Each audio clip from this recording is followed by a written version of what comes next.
वो माता जिनकी कोख से उन अमर शहीदों ने, उन सपूतों ने जन्म दिया, जो आज हमारा स्वर्णिम इतिहास गवाह है इस बात का। इस देश को विदेशी ताकतों ने चारों तरफ से घेर लिया था। सन 1857 की क्रांति हुई। हमारे देश के वीरों ने अंग्रेजी हुकूमत का डट करके मुकाबला किया।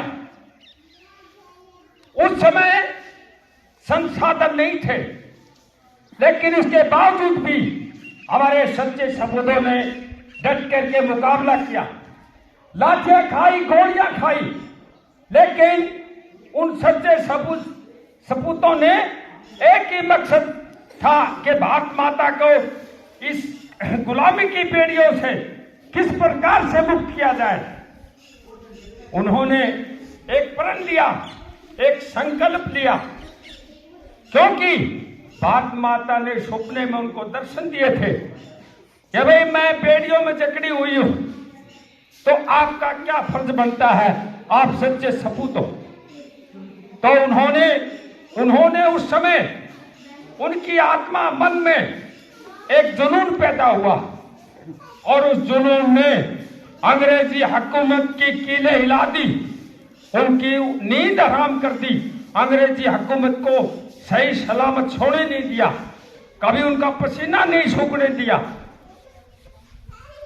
1947 में हिंदुस्तान आजाद हुआ। आजाद होने के बाद देश की व्यवस्था को चलाने के लिए कोई विधि विधान नियम की आवश्यकता थी।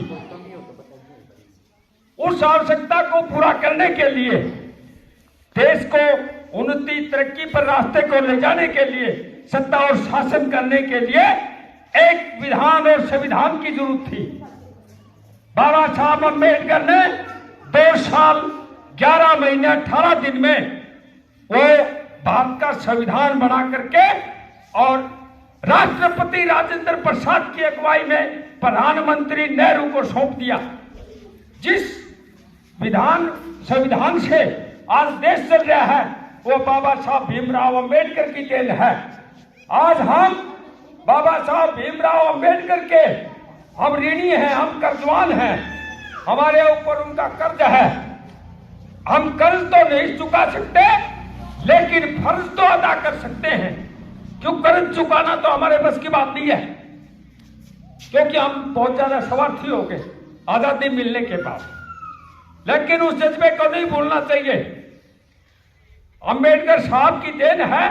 आज हमें उनको तन मन धन से जो है नमन करना चाहिए, उनको कभी नहीं भूलना चाहिए, उनके प्रति सच्ची श्रद्धा रखनी चाहिए।